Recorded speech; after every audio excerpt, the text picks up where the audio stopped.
হুম। তো কালকে না একটা মারাত্মক স্বপ্ন দেখছি। আমি বিয়ে করে নিছি এবং হেন তেন লোক না, মায়ের সবচেয়ে পছন্দের যে সিরিয়ালের নায়িকা তাকেই বিয়ে করছি। কাউকে কিচ্ছু বলি নাই। বাড়ির পিছনের দরজা দিয়ে চুপ করে ঢুকে গেছি, ঢুকে ঘরের মধ্যে বসে আছি। হ্যাঁ, কনফিডেন্স আছে যে মার পছন্দের, তো মাকে তো বলে বোঝানোই যাবে, কোনো ব্যাপার না, বাকিটা হয়ে যাবে, টেনশন নেই। তো মাকে বললাম, উদুম কেলানি, উদুম কেলানি। হ্যাঁ, বলতেছে যে না পছন্দের সিরিয়ালের মহিলা সে যাই হোক, একটার তো পছন্দ না এগুলা, এইগুলা পছন্দ না, মেয়ে বিয়ে করা যাবে, মেয়ে বিয়ে করা যাবে না মানে তাই কি ছেলে বিয়ে করবো নাকি? না, এইসব মেয়ে বিয়ে করা যাবে না, যে আমার সিরিয়ালে পছন্দ হোক যতই।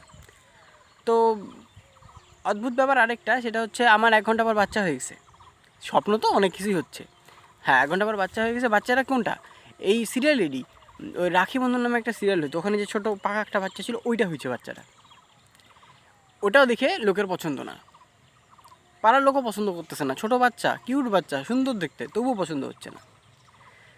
কারণ ও সত্যি কথা বলে দেয়।